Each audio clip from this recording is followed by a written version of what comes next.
자, 우리 지난주에는 1장 1절부터 38절까지 말씀을 보았죠. 천사 가브리엘이 세례 요한이 출생할 것과 예수 그리스도의 탄생을 예고하는 장면을 우리가 다뤘습니다.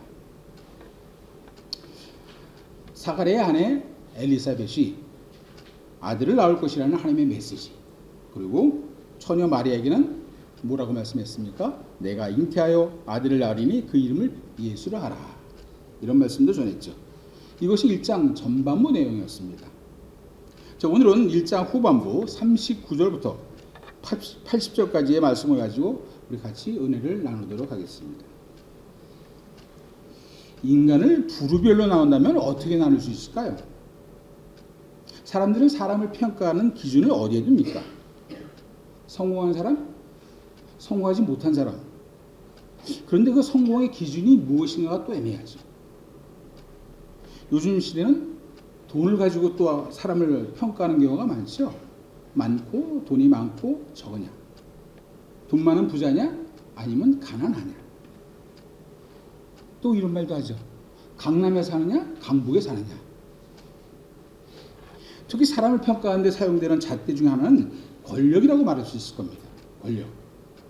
정치나 경제 분야, 혹은 사회 공동체 내에서 높은 자리에 앉아서 권력을 행사하는 사람과 그렇지 못한 사람. 아까 저기 와서 앉아있다 보니까 제가 엿들려 그런 게 아니라 목사님하고 말씀 나누는 거 보니까 부장님이 되셨다고 그런 거 되죠? 삼성전자. 대단하네요. 예, 삼성전자. 저는 중소기업 나왔는데 대단하시네. 삼성전자면은. 사모님 중령, 공군 중령. 그렇습니까? 현직. 이야, 그럼 이 권력이 상당히 다가오는 말이 되네요. 예, 권력을 행사하는 사람과 그렇지 못한 사람. 상당히 권력에 있는 위치에 있는 분들 같습니다. 아마 사람들은 대부분 그런 기준을 가지고 사람을 평가할 것 같습니다. 자, 그렇다면 하나님은 어떠실 것 같습니까? 하나님은 어떻게 평가하실까요? 인류의 부류를 나누시는데 하나님의 기준이 뭘까요? 하나님은 어떤 기준으로 사람을 평가하겠습니까? 어떻게 나누시겠습니까? 여러분 어떨 것 같습니까? 감히 제가 하나님의 생각을 가늠하기는 어렵지만 하나님께서 이해해 주시나 믿고, 그리고 한번 이렇게 생각해 봤어요. 일단 크게 두 부류로 나눌 것 같습니다. 하나님을 믿는 자와 믿지 않는 자. 거기에 따라서 구원받는 자와 구원받지 못할 자. 이렇게 나눠지겠죠. 자, 그런데 거기서 끝날 것 같지가 않아요. 구원받지 못할 자는 더 말할 필요도 없습니다. 그런데 구원받는 자는 다시 두 부류로 나눠지지 않을까? 저는 그렇게 생각해 봤어요. 하나님을 믿기는 믿는데 겨우 구원의 문턱을 넘어서서 하나님의 마음을 안타깝게 하는 자. 예수를 믿나 하면서도 세상 바라보고 세상에 빠져가지고 세상 현혹되고 세상 물에 물들어서 세상에 흘러가면서 사는 사람. 하나님 말씀을 말씀대로 받아들이지 않고 하나님 말씀대로 살아가지 않는 자. 이렇게 하나님을 안타깝게 하는 자. 그런 반면 하나님께 인정받는 자. 이렇게 나누시지 않을까요? 자, 그렇다면 하나님을 안타깝게 하거나 반대로 하나님께 인정받는 자의 차이가 뭡니까? 어떤 차이를 이렇게 두 부류가 나눠주겠습니까? 부모의 마음을 헤아릴 줄 알고 부모 말을 잘 듣는 자를 우리는 뭐라고 부릅니까? 효자라고 부르죠. 효자. 마찬가지로 하나님께 늘 순종하며 하나님의 마음을 기쁘시게 하는 자, 이러한 자들이 하나님께서 효자라고 인정하는 거 아니겠습니까? 고린도전서 3장 16절은 우리가 하나님의 성전이며 하나님의 성령이 우리 안에 계신다고 그렇게 말합니다. 그렇게 우리 안에 내주하신 성령님은 우리와 늘 함께하면서 우리의 삶을 인도하십니다.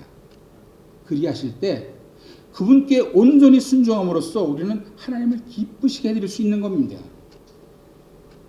오늘 본문에는 그렇게 하나님께 인정받는 자들이 등장하고 있습니다. 본문은 그들을 성령 충만한 사람들이라고 그렇게 말합니다. 어떤 사람들인지 우리 한번 본문 속에서 한번 살펴보도록 하겠습니다. 자, 지난 36절에 의하면은 천사 가브리엘은 마리아에게 엘리사벳이 임신한 지 이미 6달이 되었다고 그렇게 그 소식을 알려줘요. 자, 그 소식을 들은 마리아는 한편 기쁘기도 하지만 다른 한편으로는 매우 놀랐을 겁니다. 이미 나이가 들어서 임신이 어려울 것으로 그렇게 생각되었던 엘리사벳 아닙니까? 더군다나 뭐가 있습니까? 남편인 사가랴까지도 천사 가브리엘이 전하는 엘리사벳 수태 예고를 의심했던 거예요. 믿지 않았습니다. 그러니 마리아가 놀랄 것이라는 사실은 충분히 우리가 짐작하고 남음이 있죠. 자, 그런데 마리아가 한 가지 염두에 둔 사실이 있어요. 임신이 불가할 줄 알았던 엘리사벳의 임신, 그리고 동정녀인 자기가 수태할 것이라는 예고. 자, 그런데 그 소식을 전하는 자가 다름 아닌 누굽니까? 천사 가브리엘. 자, 이 세 사실을 종합해 볼 때 마리아는 당연히 하나님을 깊이 떠올렸을 거예요. 자신과 엘리사벳 두 사람 모두에게 일어난 일이 전적으로 하나님의 은혜임을 확신했을 겁니다. 자, 마리아는 그렇게 들뜬 마음에 급히 서둘러서 엘리사벳을 찾아갑니다. 39절이 그렇게 말하고 있죠. 마리아가 일어나 빨리 산골로 가서 유대 한 동네에 이르러. 마리아가 일어나 빨리. 사람이 같은 입장에 있으면은 서로 동질감을 느끼지 않습니까? 둘 다 인간의 상식에서 벗어난 임신일 뿐만 아니라 동일하게 하나님으로부터 임한 하나님의 은혜를 입었다는 사실이에요. 마리아는 하루라도 빨리 엘리사벳을 만나 자신들의 상황에 대해서 서로 얘기를 나누고 싶었을 겁니다. 자, 그렇게 마리아가 엘리사벳을 방문합니다. 근데 마리아의 문안을 듣고 엘리사벳이 발언하는 내용을 들어보면 그녀들의 잉태가 단순히 하나님의 은혜로만 끝나는 얘기가 아니라는 것을 알 수가 있어요. 그저 아이가 없던 집에서 하나님께 기도했더니 아이가 생겼어. 아이를 주셨어. 이런 평범한 스토리가 아니라는 것을 알 수가 있는 겁니다. 먼저 엘리사벳은 큰 소리로 외치듯이 마리아의 복중에 있는 아이를 축복합니다. 42절부터 45절까지가 엘리사벳의 축복 내용입니다. 일순 그 내용을 보면은 마리아에 대한 축복으로 여기 보이는 것 같지만 사실은 그렇지가 않아요. 자, 엘리사벳의 축복은 지금 어디에 초점을 맞추고 있습니까? 물론 마리아도 하나님으로부터 은혜를 입은 여인이긴 맞아요. 그러나 마리아보다도 그녀의 복중에 있는 아이가 메시아가 되신다는 사실에 엘리사벳은 축복의 노래를 지금 부르고 있는 거예요. 43절이 그 의미를 함축하고 있지 않습니까? 43절 한번 보세요. 43절. 내 주의 어머니가 내게 나아오니 이 어찌된 일인가? 엘리사벳은 마리아를 내 주의 어머니라고 말합니다. 내 주의 어머니.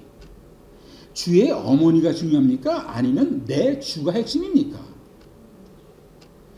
그녀는 마리아가 잉태했다는 그 사실보다는 마리아의 복중에 있는 메시아, 그 메시아에게 지금 초점을 맞추고 있는 거예요. 마리아가 복된 것은 마리아 자신에게서 기인 것이 아니라는 겁니다. 그녀가 복중에 메시아를 잉태하고 있기 때문에 마리아가 복인 거예요. 자, 이렇게 엘리사벳은 마리아를 보자 그녀가 이스라엘의 애타게 기다리던 메시아를 잉태했다는 사실을 깨달았습니다. 자, 그런데 엘리사벳뿐입니까? 엘리사벳에 있는 복중에 있는 아이도 알았다고 성경은 지금 말하고 있어요. 복중의 아이 누굽니까? 세례 요한이죠. 세례 요한. 44절을 보면은 세례 요한도 복중에서 마리아의 문안 소리를 듣고 뛰어 놀았다고 합니다. 기뻐서 뛰어 놀았다는 거예요. 자, 그렇다면 엘리사벳과 아이는 어떻게 그 사실을 깨달았습니까? 어떻게 마리아의 복중에 있는 아이가 메시아의 힘을 알아봤습니까? 40절과 41절은 마리아가 그녀의 집에 들어가 단지 안부만을 물었을 뿐인데 즉시 그 사실을 깨달았다고 말합니다. 마리아가 자신의 수태 사실을 엘리사벳에게 말하기도 전이었다는 거예요. 말도 안 했는데 엘리사벳이 또 복주에 있는 아이가 그 사실을 깨달았다는 거예요. 자, 그렇다면 마리아와 함께 메시아께서 자신의 집을 방문했다는 그 사실을 엘리사벳이 깨달을 수 있었던 그 근거가 뭡니까? 그녀는 어떻게 그 사실을 알 수가 있었습니까? 성령 충만이죠. 성령 충만이라고 본문이 말하고 있지 않습니까? 41절은 엘리사벳이 성령의 충만함으로 인해 그 사실을 알았다고 말합니다. 엘리사벳이 성령의 충만함을 받아. 자, 그렇다면은 복주에 있는 아이는 어떻게 알았습니까? 그거를. 어머니의 복중에서 그것을 어떻게 알았어요? 지난 1장 15절을 한번 봅시다. 1장 15절. 1장 15절을 한번 다시 보시기 바랍니다. 세례 요한 역시 모태로부터 성령의 충만함을 받았다고 기록하고 있어요. 15절입니다. 이는 그가 주 앞에 큰 자가 되며 포도주나 독한 술을 마시지 아니하며 모태로부터 성령의 충만함을 받아.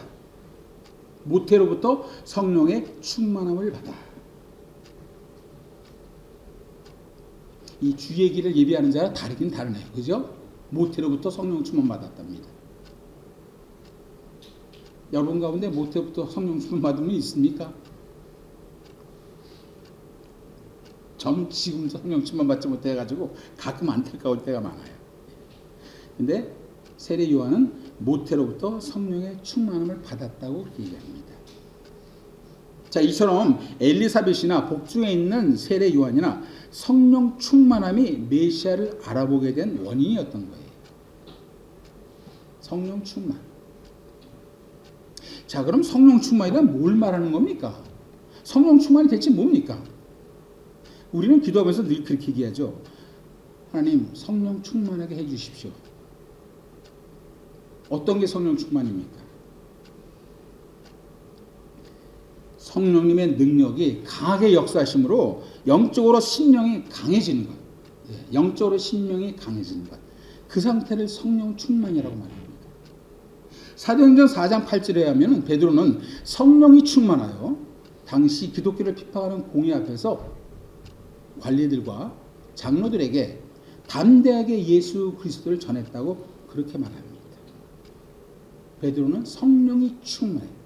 성경에서 그렇게 말하고 있는 거예요.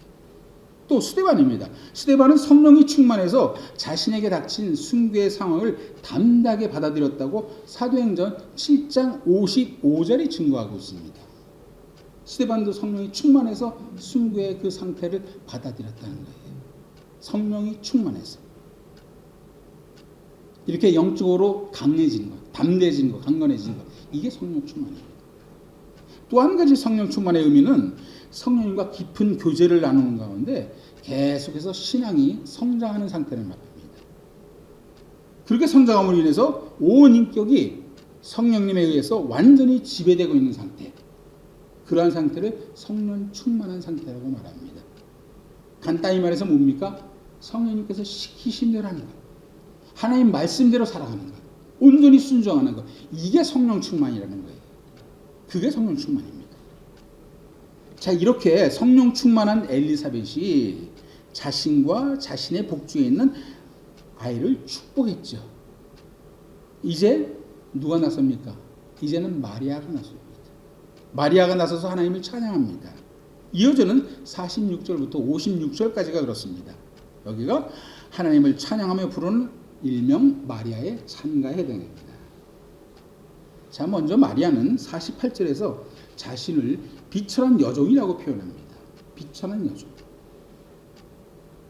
자, 그렇지만 메시아를 잉태한 그 이후로는 자신은 모든 세대를 통해서 가장 복된 여인이라고 그렇게 칭함받을 것이라고 말하고 있어요.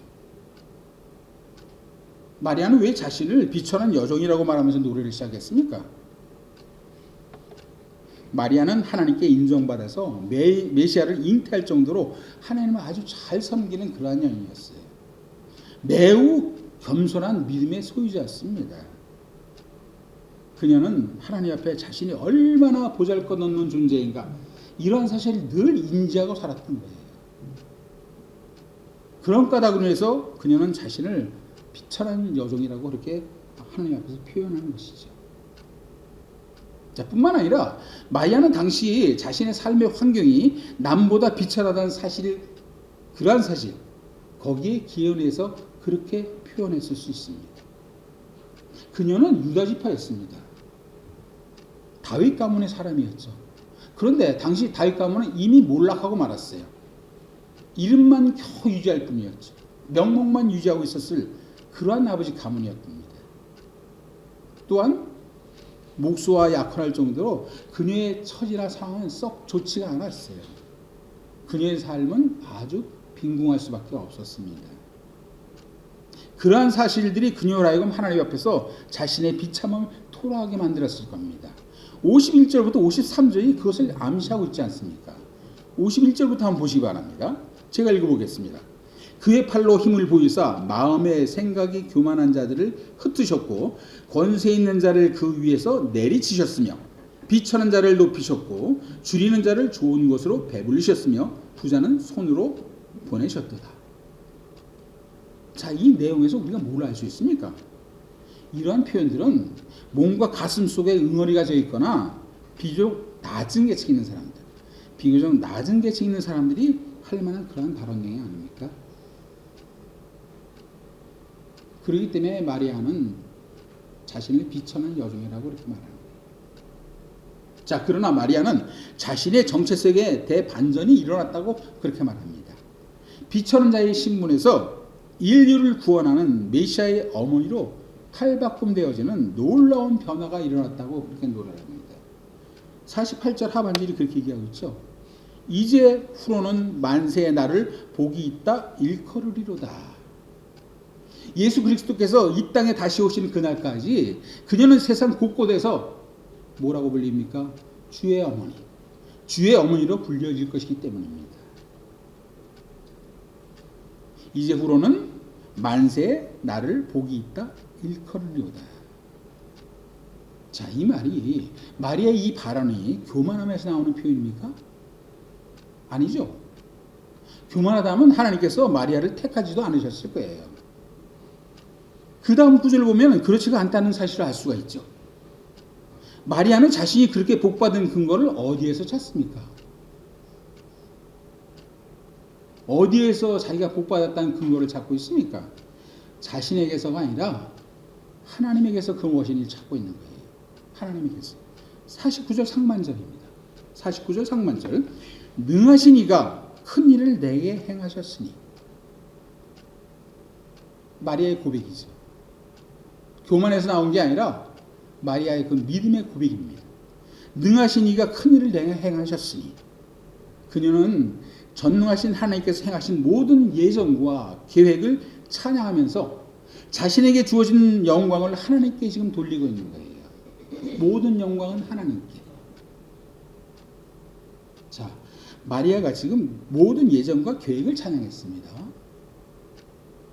하나님의 예정과 계획.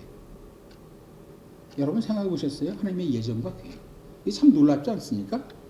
예수 그리스도는 성자 하나님이에요. 영이십니다.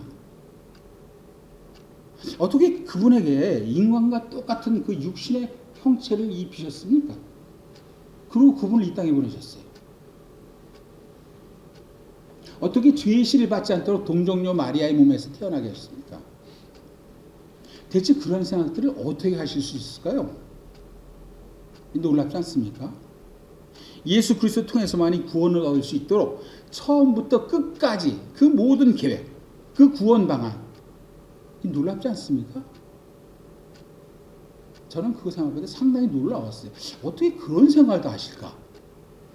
이사야 11장 2절은 이렇게 말합니다. 여호와의 하나님은 곧 지혜와 총명의 영이요 모략과 재능의 영이다. 이렇게 말합니다.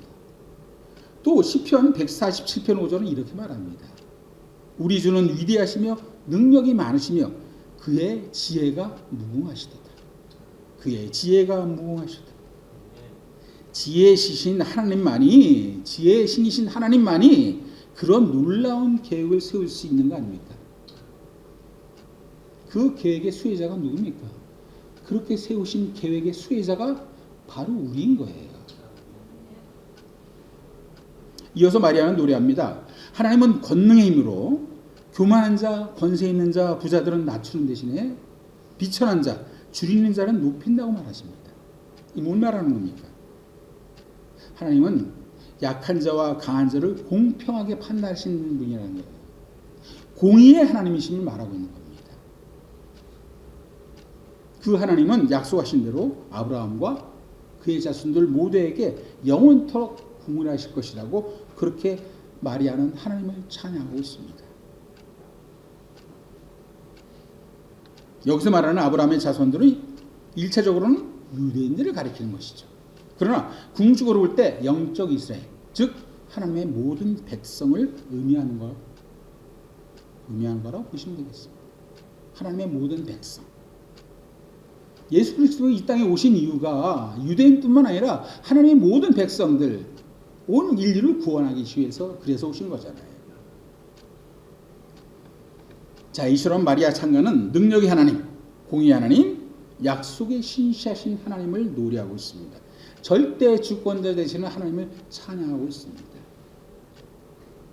자, 이제 마리아는 엘리사벳의 집에서 석 달을 보낸 후에 자신의 집으로 되돌아오고 기한이 찾아 엘리사벳은 아들을 낳습니다. 천사 가브리엘이 이거한 대로 57절부터 66절까지 예수님의 선보자 되는 세례 요한의 출생에 대한 기사가 나오고 있죠. 당시 유대 사회는 아들이 태어나면 그 아이가 할례를 받을 때까지 매일 저녁 이웃과 친족들이 와서 축하해주는 그러한 풍습이 있었습니다. 사가랴 집에 하나님의 긍휼하심이 임했죠. 이 사실을 모두가 다 와서 축하해주는 거예요. 자, 이제 태어난 지 8일이 되었습니다. 요한이 할례 받는 날이에요. 할례는 주로 그 집안의 가장인 아버지가 행했습니다. 그런데 이웃과 친족들이 전부 모여서 전부 같이 모여서 축하해주는 그러한 공개적인 행사였습니다. 그리고 할례를 행할 그때 아이의 이름까지 짓도록 되어 있었죠. 당시 아이의 이름은 아버지의 이름을 따라 짓는 것이 관행이었어요. 따라서 이웃과 친족들은 당연히 아이의 이름을 사가랴로 할 줄 알았죠. 사가랴. 그런데 그들의 생각과는 달리 아이의 이름은 뭡니까? 요한이죠. 요한. 자, 엘리사벳이 주장하는 말에 모든 사람들이 의아했어요. 풍습에 어긋나는 그녀의 주장에 모두가 다 황당했습니다. 가문 중에 그러한 힘이 없다, 이 사실을 강조하면서 그들은 엘리사벳을 몰아세울 정도가 되었습니다. 자, 그런데 엘리사벳뿐만 아니라 사가랴의 의견도 역시 다를 바가 없었습니다. 다를 바가 없었어요. 아니, 다를 수가 없었죠. 사람들의 생각이 중요한 게 아닙니다. 사회의 간행이 우선시되어야 되는 게 아닌 거예요. 중요한 게 뭡니까? 하나님의 뜻이 무엇인가? 그게 가장 중요한 거 아닙니까? 하나님의 뜻이 무엇인가? 하나님께서 지어주신 이름 요한, 그 이름 외에 다른 이름을 받아들일 수가 없는 거예요. 자, 사가랴와 엘리사벳에게 하나님의 은혜가 임했습니다. 그것처럼 여호와는 은혜로우시다, 이러한 뜻을 가진 이름 요한이 그 아이에게는 최고의 이름인 겁니다. 자, 그들은 그렇게 사람의 생각보다 또 사회 풍습보다 하나님의 뜻을 더 중요시하면서 자신들의 믿음을 사람들 앞에서 확실하게 실천해 보여줬어요. 그러한 모습이 하나님의 언약을 확신하며 살아가는 성령 충만한 자의 모습인 겁니다. 하나님께 인정받는 자들의 모습인 거예요. 자, 사가랴가 사람들 앞에서 믿음의 행동을 보이자 그는 그 즉시 말문이 열렸다고 64절을 말합니다. 어떤 생각이 들어갑니까? 만약에, 그럴 일은 없지만 만약에 사람들이 다그치는 바람에 관습을 택할 것인가? 아니면 가브리엘의 지시대로 요한을 할 것인가? 이렇게 주저하다가 하나님의 뜻 대신 관행을 택했다면 사가랴가 벙어리 상태에서 풀려났을까요? 지난 1장 20절에서 사가랴는 가브리엘이 전하는 하나님의 예고를 의심하다가 벙어리가 되고 말았어요. 그는 벙어리 상태로 있으면서 자기의 신앙을 아마 되돌아봤을 겁니다. 많은 생각을 했을 거예요. 자신이 제사장 아닙니까? 제사장 신분이면서 또 기도를 그렇게 아들 달라고 기도했으면서도 믿지 못했던 그 사실을 자기는 회개하지 않았을까요? 더군다나 아내 엘리사벳의 배가 불러오고 있습니다. 그 광경을 보고서 자기가 의심했던 그 사실을 뉘우치지 않았겠습니까? 그러한 뉘우침이 이제 이웃과 친족들 앞에서 담대한 믿음의 행동으로 표출을 낸 것이죠. 자, 그런데 좋으신 하나님은 그렇게 늦게라도 믿음의 행동을 보인 사가랴에게 성령 충만한 자라고 말합니다. 67절이 그것을 말하고 있죠. 그 부친 사가랴가 성령의 충만함을 받아 엘리사벳과 세례 요한에 이어 사가랴까지 한 가족 모두가 성령 충만한 자로 인정받는 아주 복받은 가정이죠. 자, 사가랴가 입이 열리고 혀가 풀린 후 맨 처음 한 일이 뭡니까? 64절이죠. 64절. 우리 64절 다 같이 한번 읽어보겠습니다. 이에 그 입이 곧 열리고 혀가 풀리며 말을 하여 하나님을 찬송하니. 입이 열리고 혀가 풀려서 제일 먼저 한 게 바로 하나님 찬양입니다. 하나님 찬양. 이어지는 68절부터 79절까지죠. 자, 근데 이 사가랴 예언은 요한을 얻은 기쁨도 기쁨이지만 그것보다 하나님께서 메시아를 보내주심에 대한 감사가 담겨있는 그러한 찬양가입니다. 즉 시의 내용이 사가랴 개인의 기쁨보다는 하나님께 대한 찬양에 초점이 맞춰져 있다는 거예요. 첫머리 68절에서 그는 찬송하리로다 주 이스라엘의 하나님이여 이렇게 하면서 노래를 시작하죠. 그리고 하나님이 왜 찬양받으시기에 합당한지를 그 이유를 계속 전개해 나가고 있습니다. 자, 사가랴는 자신의 찬가에서 하나님이 찬양받으시기에 합당한 이유를 뭐라고 얘기합니까? 속량이죠, 속량. 하나님께서 환난과 어려움에 속한 자기 백성들을 돌보아 속량하시기 때문에 하나님을 찬양한다고 그렇게 얘기합니다. 그리고 그 속량을 위해서 다윗의 가문에서 구원의 뿔을 일으키셨기 때문이라고 그렇게 말하고 있어요. 구원의 뿔은 무엇을 의미합니까? 오래전부터 선지자를 통해서 이미 예언하셨던 메시아, 그 메시아죠. 사가랴는 예언된 메시아가 이 땅에 오심을 노래하면서 메시아를 보내신 하나님을 높이 높이 찬양할 수밖에 없는 겁니다. 자, 하나님께서 이 땅에 메시아를 보내신 이유가 뭡니까? 어두운 죄악 세상 가운데 불쌍한 영혼들, 그들에게 생명과 빛을 비추기 위해서 메시아를 이 땅에 보내셨어요. 독생자 예수 그리스도를 통해서 온 인류를 죄와 사망으로부터 구원하시기 위해서 그래서 보내신 겁니다. 사가랴가 그 내용을 지금 찬양하고 있는 거예요. 사가랴의 예언에는 이처럼 하나님의 찬양과 함께 하나님의 놀라우신 구원 계획과 섭리가 담겨 있습니다. 그 모든 계획들이 그의 시 가운데 선포되는 것은 사가랴가 성령 충만하기 때문이죠. 성령 충만해서 비롯된 겁니다. 자, 그런데 비록 사가랴가 성령 충만해서 예언했을지언정 그 사가랴의 찬가의 주체는 그에게 있는 것이 아니라 누구에게 있습니까? 성령 하나님에게 있는 거예요. 성령 하나님이 주체가 되셔가지고 그 찬가를 부르게 하신 겁니다. 그게 하나님의 놀라운 계획인 거예요. 사가랴가 할 수 있는 게 아니라 하나님의 계획이신 겁니다. 자, 이제 말씀을 맺으러 갑니다. 오늘 본문에서 우리는 하나님께 인정받은 자들과 그들의 찬가를 살펴봤습니다. 본문은 그들 모두가 다 성령 충만한 자라고 그렇게 말합니다.